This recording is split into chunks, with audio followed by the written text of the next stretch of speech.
Bonjour, assalamu alaikum, bienvenue pour cette nouvelle émission de Halal ou Haram. Alors, je suis accompagné aujourd'hui avec Monsieur Omar Ahmed. Assalamu Wa alaikum. alaykoum salam, Fatih. Vous allez bien? Oui, ça va, alhamdulillah. Et vous? La fin du déconfinement se passe-t-il bien? Alhamdulillah, ça Très va. bien. Je pensais que ça allait être, qu'on allait vite partir dans un reconfinement, mais bon, Ah, alhamdulillah, c'est terminé c'est demain, terminé, il ouais. faut encore être sérieux Ouais. aujourd'hui. Alors aujourd'hui, nous allons aborder le sujet du communautarisme. Alors le sujet du moment, j'ai envie de vous dire, avec tout ce qui se passe dernièrement. Alors, dans un premier temps, la définition, qu'est-ce que le communautarisme? Le communautarisme, en fait, c'est le pendant, on va dire, extrémiste de la communauté. Parce que l'être humain étant un être social, forcément, il aime à se regrouper. Quand il se regroupe, il va chercher à se regrouper avec ceux qui lui ressemblent, ce qui est normal. Donc, Naturel, c'est limite. normal, naturel. Après, pourquoi on dit que c'est le pendant extrémiste de la communauté? C'est que, alors que la communauté, ça implique l'inclusion, ça veut dire qu'on est les uns avec les autres, hein, et on va se rassembler par rapport à des choses qui nous rassemblent. Par contre, le communautarisme, ça va être non seulement je vais me réunir avec, on va se réunir selon des points en commun, mais non seulement cela, mais on va aussi exclure ceux qui n'entrent pas justement dans les mêmes codes que nous partageons. Et donc c'est excluant. La communauté c'est incluant, le communautarisme c'est excluant. Très bien. C'est d'ailleurs pour cette raison-là qu'aujourd'hui, quand on en parle, c'est toujours de manière péjorative et on le condamne. L'islam encourage le communautarisme? Comme l'islam, et comme on a essayé de le dire depuis que ce soit moi-même ou les frères qui ont eu l'occasion de venir dans votre émission, eh bien, on a toujours essayé d'expliquer que l'islam était une religion inclusive et non pas exclusive. Et donc, dans ce sens-là, l'islam, tout ce qui va rejeter l'autre, tout ce qui va chercher à l'exclure, ne va jamais s'inscrire dedans, au contraire. D'accord, mais vous dites ça, mais cependant, on voit le phénomène en France. On voit bien des mosquées plus Afrique noire, des mosquées plus turques, des mosquées marocaines, des mosquées ou majorité algérienne. Comment vous expliquez cela du Ça, coup? c'est une très bonne question. Ça, c'est symptomatique en fait de la perte de vitesse en fait, de la vigueur, de ce sentiment, de cet enseignement profondément universel que l'islam a apporté à son origine. Parce que cette universalité, elle est bien reflétée à travers les derniers mots du saint prophète Mohammed sallallahu alayhi wa sallam lors de son dernier discours d'adieu. C'est le dernier discours, les quelques mots qu'il a dit au sujet justement de l'universalité, une très belle intervention dans laquelle il dit aux hommes, vous êtes issus d'un même ancêtre et vous êtes tous des frères. Et un arabe n'est pas supérieur à un non-arabe, un non-arabe n'est pas supérieur à un arabe, un homme noir n'est pas supérieur à un homme blanc n'est pas supérieur à un homme noir, si ce n'est par la manière dont il va se décharger de son devoir vis-à-vis de Dieu et vis-à-vis des hommes, donc par rapport à la piété. C'est seulement ça qui distingue les hommes. Et donc, le saint prophète sallallahu alayhi wa sallam, après avoir dû lutter justement pour faire accepter cette vérité essentielle, et il avait réussi justement à le faire, aussi bien qu'il y avait des anciens esclaves qui ont eu des hauts postes administratifs dans l'État musulman.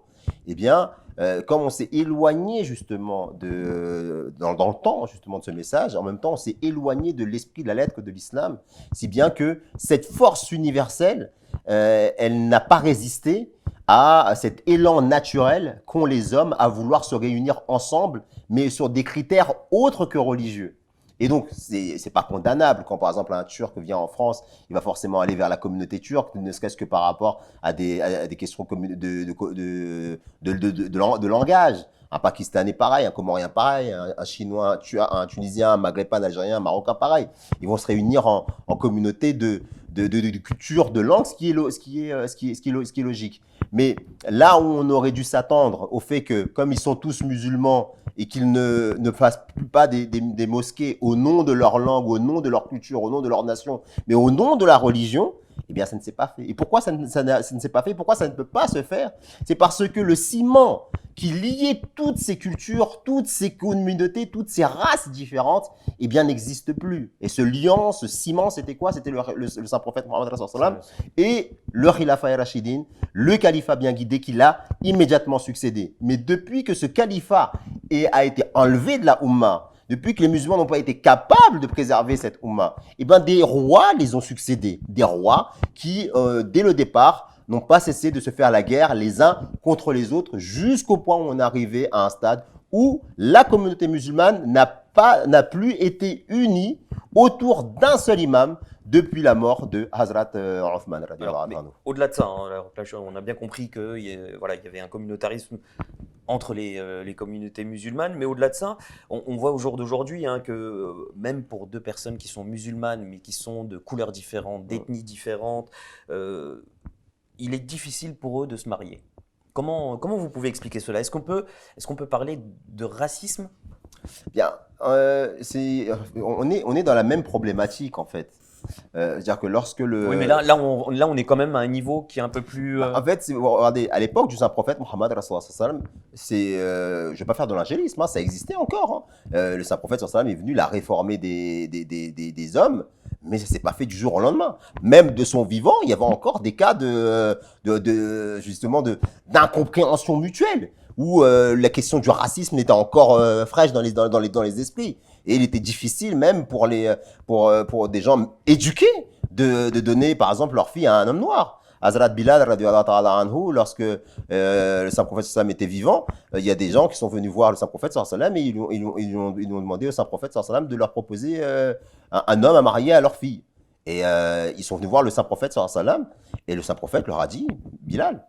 Et ils sont repartis, ils n'étaient pas contents. Ils sont revenus une seconde fois, le Saint-Prophète sallam leur a dit « Bilal ». Expliquez juste pourquoi Bilal. Justement, j'y viens. Hein. Bilal, c'était un ancien esclave abyssin, c'était un homme noir. Voilà. Et lorsqu'ils sont venus la troisième fois, le Saint-Prophète leur a dit, mais ne voudriez-vous pas épouser votre fille avec un homme du paradis? Et c'est à ce moment-là qu'ils ont accepté. Et ils ont accepté parce que la religion, à cette époque-là, était plus forte que leur sentiment d'appartenance nationale, leur sentiment tribal. Là, on n'était pas dans du racisme, on était dans du communautarisme, exactement ce que vous êtes en train de dire.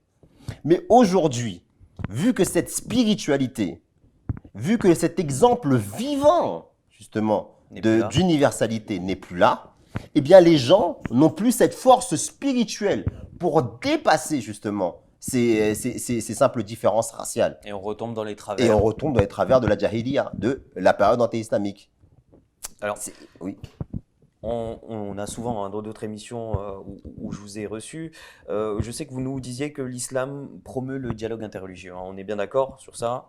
On est OK. Tout à fait. Alors, cependant, hein, il y a quand même un verset coranique qui dit de ne pas prendre pour amis les juifs et les chrétiens. Qu'est-ce que vous pouvez nous dire à ce sujet? Parce que là, justement, là, on est en train de parler de communautarisme, du fait qu'il ne faut pas faire de différence entre nous. Qu'est-ce que vous pouvez nous dire à ce sujet? D'accord. Ben, en fait, c'est comme ce verset doit être compris comme les versets qu'on dit versets violents du Coran. Il n'y a aucun verset violent dans le Saint-Coran. Le Saint-Coran, c'est un livre qui doit être compris dans le contexte dans lequel il a été révélé. Et il y a des versets qui ont une portée uniquement liée au contexte. D'ailleurs, c'est pour ça qu'il y a une science qu'on appelle Asbab an-Nuzul. Et j'en veux bien pour preuve, c'est que les versets, comment ils sont descendus et comment ils ont été agencés, c'est l'ordre qui est différent. Parce qu'il y a une portée qui est propre à la période et il y a une portée qui est propre aux différentes conditions qui vont prévaloir par le futur. Et donc, le Saint-Coran nous enseigne que en temps de guerre, lorsque vous êtes en confrontation, comme c'était le cas à l'époque du Saint-Prophète, sallam, vous êtes en confrontation, en guerre contre, et c'était le cas, contre des juifs et des chrétiens. Des religieuses. Hein. C'était des guerres qui leur étaient imposées surtout, en plus. Et on sait que les juifs ont beaucoup fomenté à l'époque du Saint-Prophète, sallam, pour détruire l'islam naissant. Et même en aidant justement les empires chrétiens qui étaient avoisinants. D'accord? Et dans ces conditions-là, lorsque vous avez des musulmans qui vont prendre pour amis intimes, et dans le sens de donner de manière naïve des informations stratégiques, par exemple, que cette amitié pouvait pousser jusque-là, eh bien non, on ne peut pas prendre pour ami une personne qui se déclare très clairement, manifestement, votre ennemi. À partir du moment où il s'est déclaré votre ennemi, pourquoi vous allez lui donner votre amitié, surtout si cette amitié sera contre les intérêts justement de l'islam dans ce contexte de guerre régulière. Donc là, on parle vraiment d'un contexte bien particulier. Et tout à fait. Alors que, et là c'est encore l'histoire qui parle, Puisqu'on sait que l'histoire, il y a même, on parle de ratios comme 3000 soldats musulmans et une centaine de milliers de soldats chrétiens qui étaient venus pour combattre Médine et que les musulmans étaient sortis de Médine pour aller les combattre. Et là, c'était une guerre qui leur avait été imposée. Donc là, on parle bien d'un contexte de guerre. Quand je parle de contexte, c'est pour vous donner l'exemple. D'accord. Et maintenant, quand on prend l'Abyssinie, c'est le premier roi non musulman en plus. Hein. Le premier roi, c'était un chrétien, c'était le Négus d'Abyssinie. À avoir reçu les musulmans, à les avoir protégés contre les Koraïch, contre les Mécois, les idolâtres. C'était un chrétien. Et c'est grâce à lui que nombreux musulmans ont été sous sa protection. Et même quand les idolâtres sont venus dans sa cour et qu'ils ont commencé à alléguer que les musulmans insultaient Aïssa alayhi salam et sa mère Marie alayha salama, Jafar Siddiq radiallahu ta'ala anhu, il lui a fait un exposé magnifique dans lequel il a expliqué que l'islam était venu justement pour révérer Aïssa et Mariam alayha salam. Eh bien, le Négus d'Abyssinie, il leur a laissé grande ouverte la porte de son pays. Si bien que le saint prophète Mohammed, il a toujours assuré la protection de l'Abyssinie. Et il a toujours regardé justement l'Abyssinie avec révérence. Et pourtant, c'était des chrétiens. Et on peut même dire que c'était des amis des musulmans. Un ami n'est-il pas là pour protéger son ami? Normalement. N'y a-t-il pas là une plus grande preuve d'amitié que celle de protéger un frère? L'amitié, ce serait la définition de l'amitié. Exactement. Bah écoutez, merci beaucoup, merci pour toutes ces réponses, pour cette histoire aussi, hein, toutes ces dates que vous nous donnez, toutes ces informations que vous nous donnez. Et à très bientôt, Inch'Allah. Assalamu alaikum. Wa alaikum salam.